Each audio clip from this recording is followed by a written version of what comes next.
Right, so naka-red yan ha. Naka-red yan. Oh, di ba?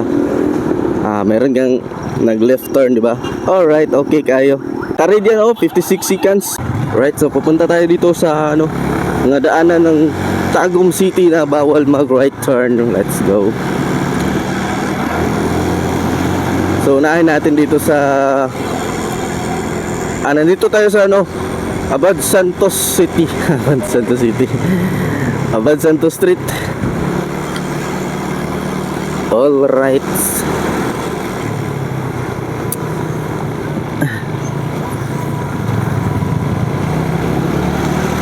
So may mga daanan dito sa Tagum City na bawal mag right turn. Meron ding daanan na pwede mag right turn, no? So nakadepende yan. Nakadepende yan sa daanan. Kaya dito muna tayo sa downtown area. So nandito tayo sa Abad Santos Street. Then, yung unahan dito is mayroong daanan dito na bawal mag right turn. And ayan, titingnan natin kung bawal nga ba mag right turn.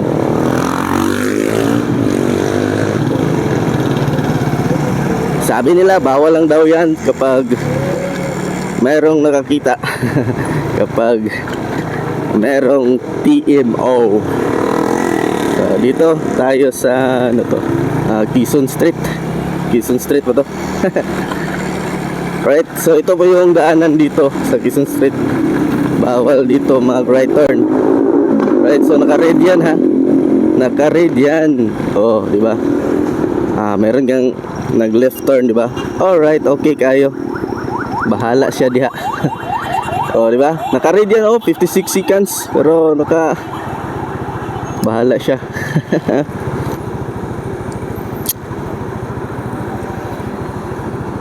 Di ba?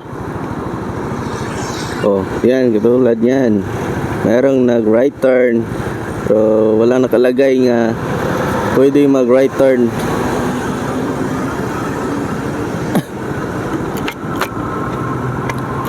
Diyan, kung galing ka sa Pioneer, pwede kang mag-right turn kasi may nakalagay dyan na may right turn. Turn right anytime kung galing ka sa Pioneer.